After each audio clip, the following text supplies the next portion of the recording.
I received a lot of interest in the movie collection, and from those who have purchased it already, it's a hit. If you're interested in the movies and the TV collections, well, you know, I've been known to cut a deal. My plan is to make these available through May or until my supplies run out. So if you want either of these fantastic collections, then you need to go over to the oldtimeradiodvd.com right now. Don't delay. oldtimeradiodvd.com, where the oldies are always young.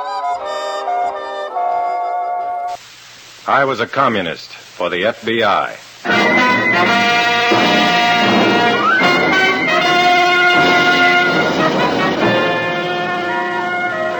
Starring Dana Andrews in an exciting tale of danger and espionage. I was a communist for the FBI.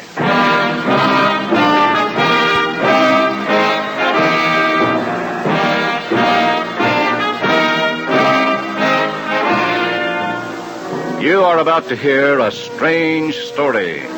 Names, dates, and places are for obvious reasons fictional.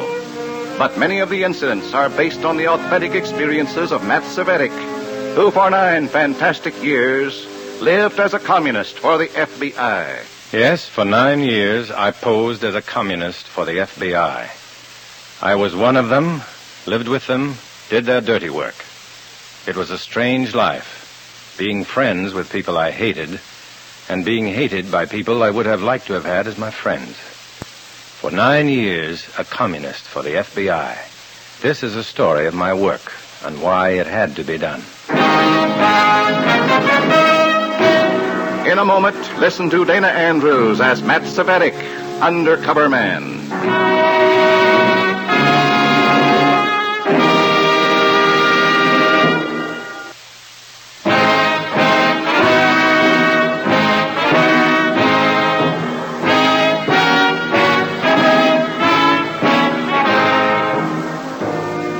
Here is Dana Andrews as Matthew Cvetic, undercover man. This story from the confidential file is marked Traitors for Hire.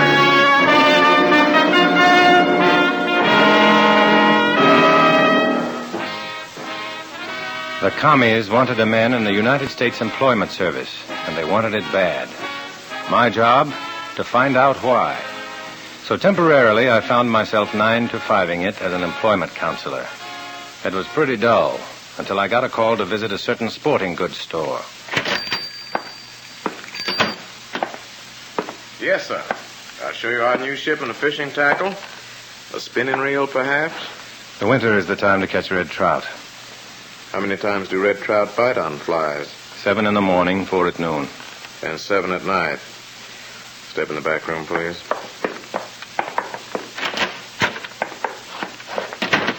Hello, Mac. What's up, Morgan? Your message sounded urgent. It is. When the FBI helped you swing that new job with the U.S. Employment Service, we apparently did you a bad turn. Why? The party seemed tickled, if you'll pardon the pun, pink. Oh, the party wants a man in that spot, no doubt, but your quick promotion made some comrade suspicious. We got a report from our agent in New York. The entire communist record's being checked by Red Secret Police. Oh, that's just swell. It's worse. You're slated to be called up before a Communist Control Commission investigation. When? When the MVD agents have finished checking you. How about the application cards of the communists I've placed? I'd better get them back in the file. No can do. You get them back only after we've made photostats of them. And any new ones must continue to be sent to us. If the Reds don't check your office, you'll be okay. But if they do... I know. Please omit the flowers.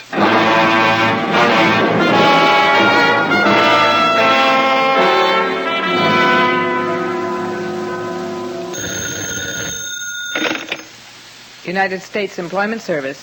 Mr. Cvetic's office. Yes, sir. Notification has been made. Goodbye.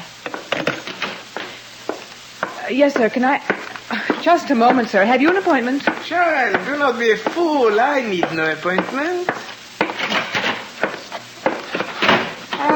Good morning, Monsieur Cvetic. Good morning. I am Pierre Levasseur. You will place me as head barber at the Victoria Aircraft Plant. They have a shop for the executives, I understand. Well, yes, but head barber. No, I'm sorry, but I can... I want to begin work on Monday. You're a dreamer, Mr. Levasseur. The position at Victoria is not open. It will be. It seems that a few minutes ago there was a tragic accident. A man was injured. A head barber? Yes. The poor man was struck by a company vehicle while returning from the plant commissary. You'd better give me a fast reason why I shouldn't call the cops. But certainly. It will suffice if I introduce myself properly. Comrade Cvetic. You have identification? Of course, but not on my person, obviously. You'll be shown them at a special meeting tonight, comrade. What meeting? I'm taking over this territory, comrade. You will find my methods different and I am sure much more efficient. For example, a party inspector will check your office and files to make certain of your efficiency. Inspector? Who? When? He'll introduce himself at the proper time. If you are wise, you'll be ready for his inspection at any moment. And now, about the job for Pierre.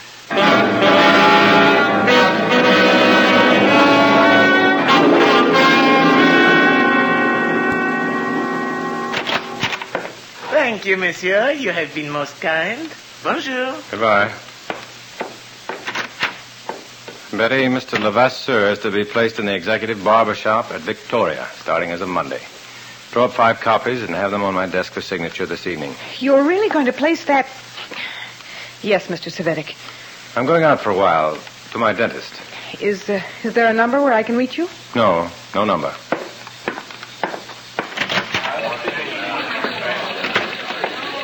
Mr. Burns. Yes, Mr. Cvetic. Is something wrong, Mr. Cvetic? You're in charge of this outer office, Mr. Burns. It would be nice if you could see that it's more like an office and less like a quilting bee. Yes, sir. I'll put out a memo right away. You put out too many memos. Tell them. They can discuss their social lives somewhere else, but at work. And, put out that pipe. Oh, yes, Mr. Cvetic. Not in the waste paper basket, you idiot. Oh. You want to set the place on fire? All right, what are you all gaping at? Get to work.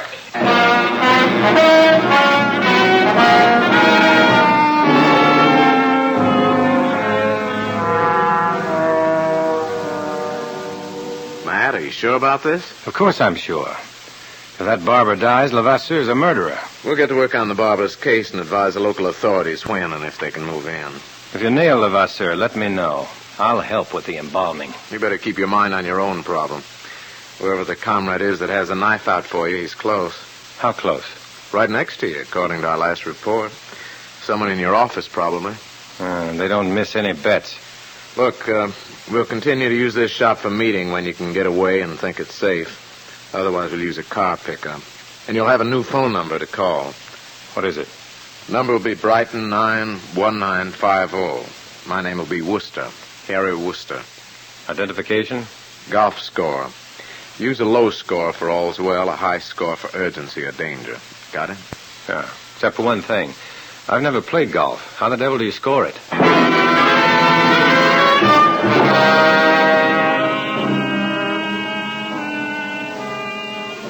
I left the FBI man, Morgan, and returned to the office to find things running normally. The girls were busy chattering about last Saturday night's failure and next Saturday night's hope.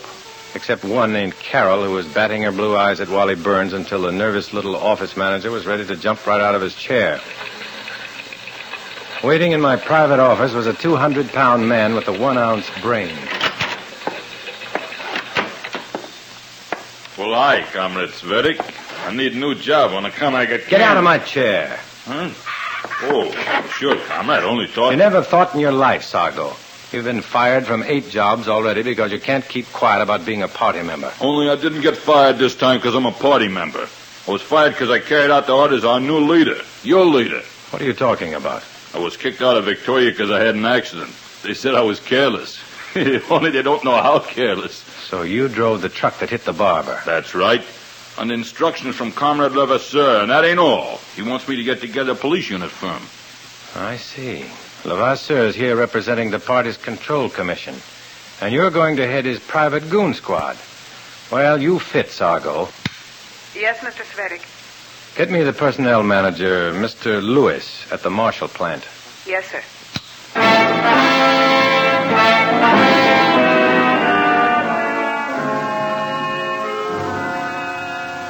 A few minutes of talk, and I had Comrade Sargo placed again, this time in the Marshall plant.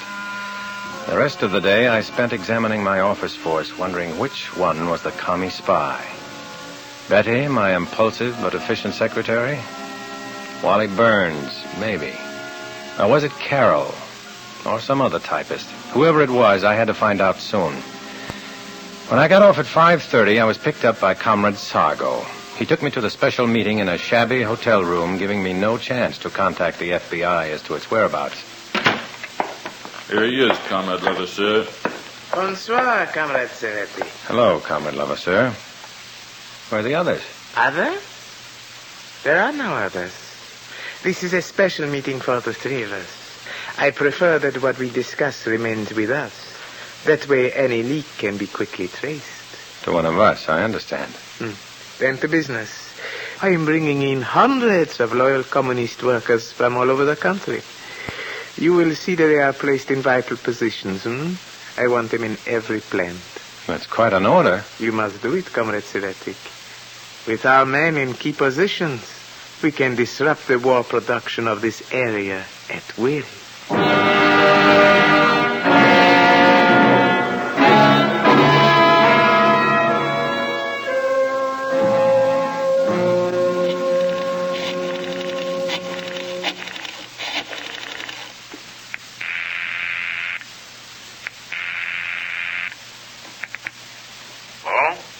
Hello, Harry Wooster?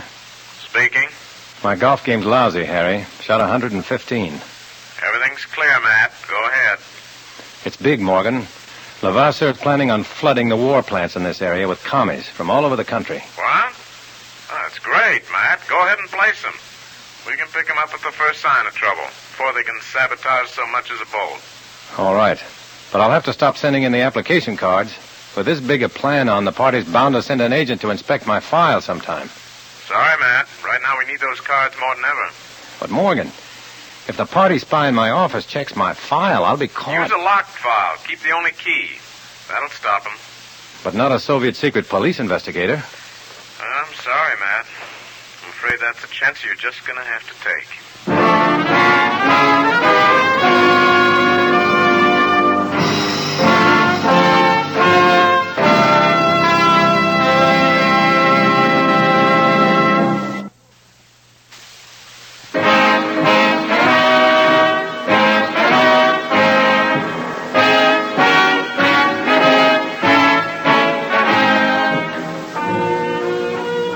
Now back to Dana Andrews, starring in I Was a Communist for the FBI, and the second act of our story.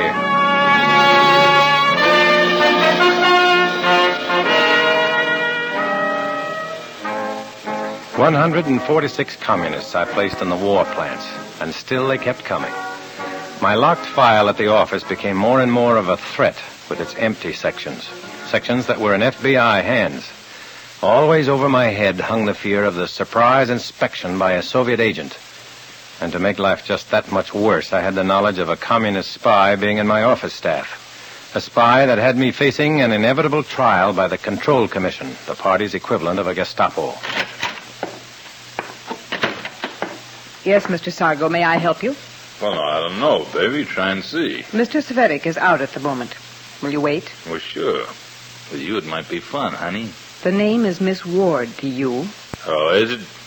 Well, me, I got just a remedy for a snooty little doll like you. A little kiss. Let go of me, you big ape. Let go. I'll see you pay. Hey, milk-faced little fascist. I'll teach you some respect for the party. Sargo! Let her go. No, not until I teach you something. Oh, you filthy communist knucklehead. I said let go. What? Why, you... What? Wait, no, wait. No, don't hit me again. I'll show you to manhandle a decent girl, you thick kid. Come it! Slime! You're not out, you dirty red. Get up and get out of here. Take your smelly communist ideas of decency with you. Get out! All right, I'm going. Just give me a chance. Go on, get out of my way. Good heavens. What was all that about, Mr. Cvetic? Nothing. Get back to work, all of you. Why, of course, Mr. Cvetic. I'm sorry, Mr. Cvetic, but the noise and all, Oh, gee, thanks, Mr. Cvetic.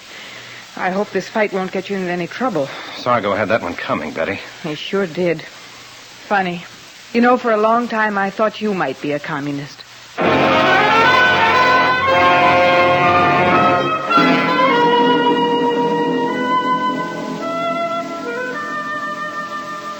It was a bad mistake. I knew the spy had heard me spouting off, and I knew it was coming. It came at 4 a.m. when I was asleep in my hotel room.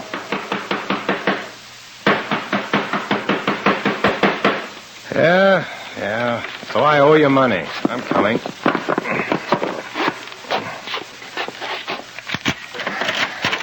Good morning, Mr. Cvetic. What do you want, Sargo? Who are those guys with you? Don't act so scared, tough man. We just come to invite you to party. At 4 a.m? Go back to the store and sleep it off. Get your pants on, comrade. The party wants to ask you a few questions. Now.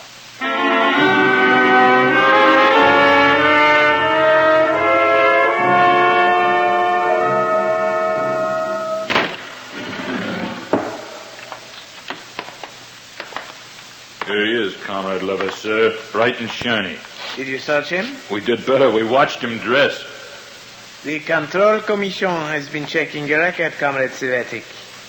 We've been quite thorough. Yeah, and? Unfortunately for you, the record shows only the best service to the party.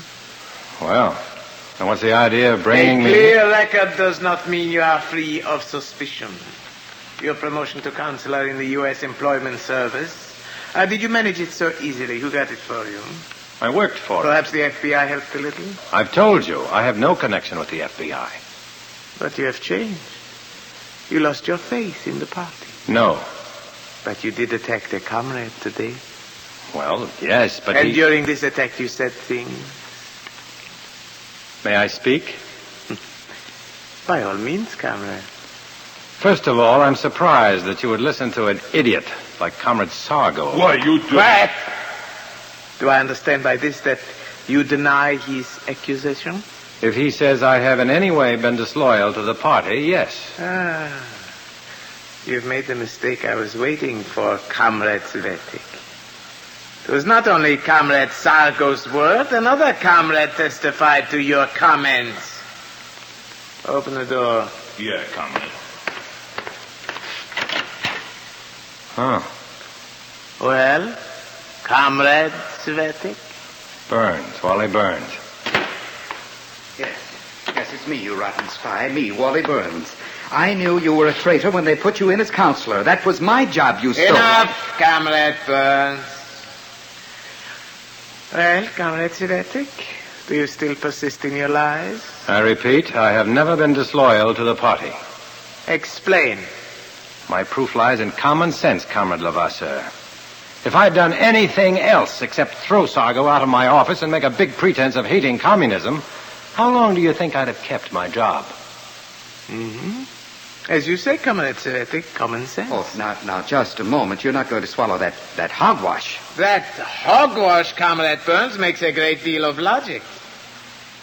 If I were you, I would examine my own loyalty to the party. My loyalty? Petty jealousy over a fascist job is a grave weakness. No, As for you, Comrade Sargo, your stupid behavior jeopardized months of work. I'm recommending you to be transferred to another district for proper disciplinary action. No, please That's don't... That's all, comrades. Good night. Just a moment, Comrade Levasseur. If I'm cleared, I want to request that Comrade Burns leave my office at once. I prefer he stay. He's the logical choice for your position, in case anything should happen to you.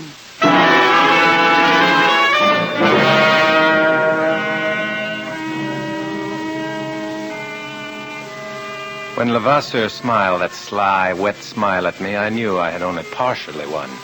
He was reserving judgment and waiting for me to be overconfident enough to make that one slip. I had an idea, so I called my FBI contact, and in half an hour, a sleepy Morgan picked me up in his car. As we rode around the dark streets, we talked.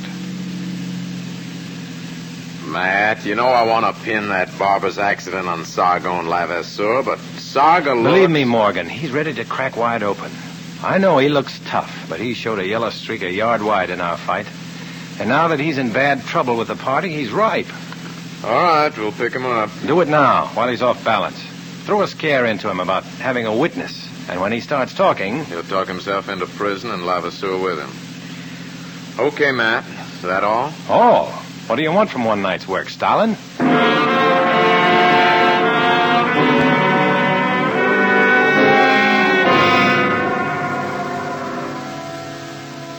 I didn't get much sleep, but I felt good going to work the next morning. For I was sure Sargo would sing, and loud. I could even stand the sight of Wally Burns back in his role as the nervous little office manager who always forgot and knocked his pipe out in wastebaskets. He had reason to be nervous that morning. And so did I, only I didn't realize it until I was in my private office and found Pierre Levasseur waiting for me. Good morning, Comrade Cvetic. Something wrong at your plant? No? You intrigued me last night, Comrade. That is why I decided to look at your records this morning instead of waiting to have a regular inspector come in. Well, the file's locked. The key is... I seem to have misplaced it. I hope you find it. I'm going to see those files. Well, yes, naturally. Oh, here's the key. The file's in the other room. I'll go open it and bring you the... I'll go with you, Comrade. You may need help.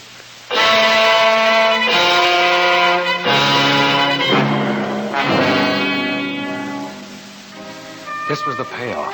One glance through that file, and Levasseur would know I was an FBI agent. I led the way to the outer office, trying desperately to think of some way out. Seeing Wally Burns gave me one faint hope, as I remembered his habit of knocking out his pipe in wastebaskets. It was a thin chance.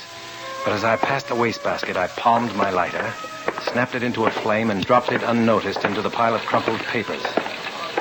The file is over here, Mr. Levasseur. Open it, quickly. Good. Let's take it into your private office. Fire! Mr. Cvetic, fire! Hey, fire! Fire! Cvetic, give me that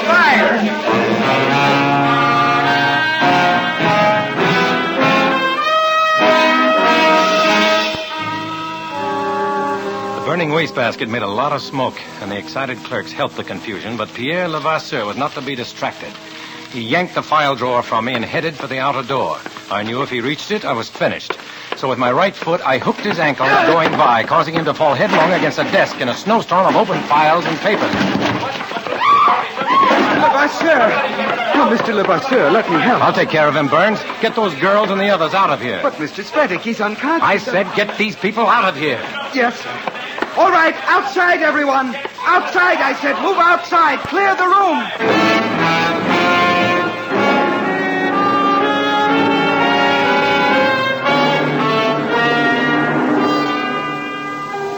Once the room was empty of people, I went to work fast, seeing to it that the wastebasket fire destroyed enough of my file cards and papers to make Pierre's investigation useless. Then a few minutes with a fire extinguisher, and the fire was a wet and smoldering mass of papers. Then I dragged the limp Pierre Levasseur out to the sidewalk in fresh air. It took a while to clear away the crowds and assure everyone things were all right. But by the time Pierre was recovering, he and I and Wally Burns were alone, while inside the office staff was starting to clean up the debris. Take it easy, comrade. You had a bad fall in there. What happened?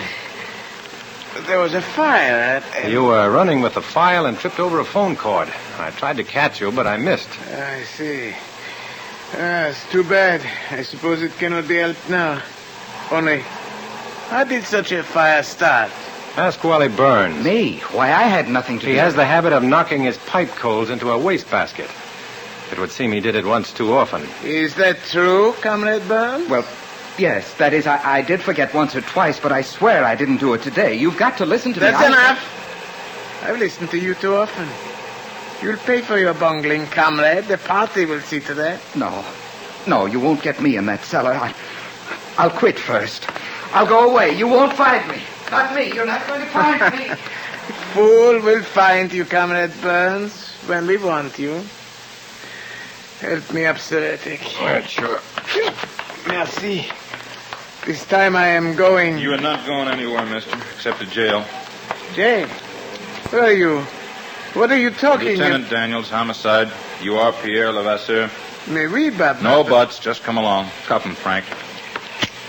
You hired the wrong boy, my red friend. Sargo told us the whole thing. Hey, now, wait, Lieutenant. Stay out of it, fella.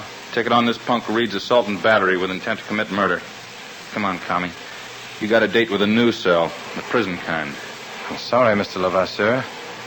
It looks like I can't help you. Now. They went off, friend and enemy, and I started for my office. No, my job wasn't ended. This was just another part. A part of my undercover war against communism. As long as communists tried to murder freedom, I would be in battle.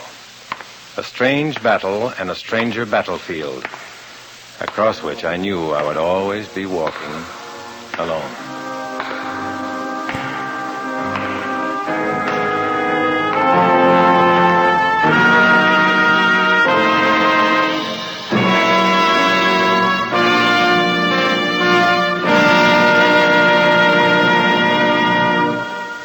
Our star, Dana Andrews, will return in a moment.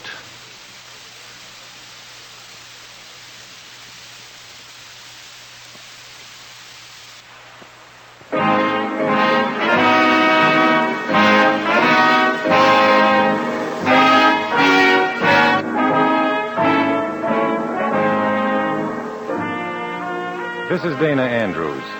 All over America, people like Matt Cvetic are fighting to win over the forces of communism in our country. It's a never-ending fight, one that concerns you and me and all loyal Americans who love this country and hate the subversive forces that threaten to destroy our American way of life. Next week, we bring you another strange and fantastic story based on the true life experiences of Matt Cvetic. Plan to be with us at that time, won't you?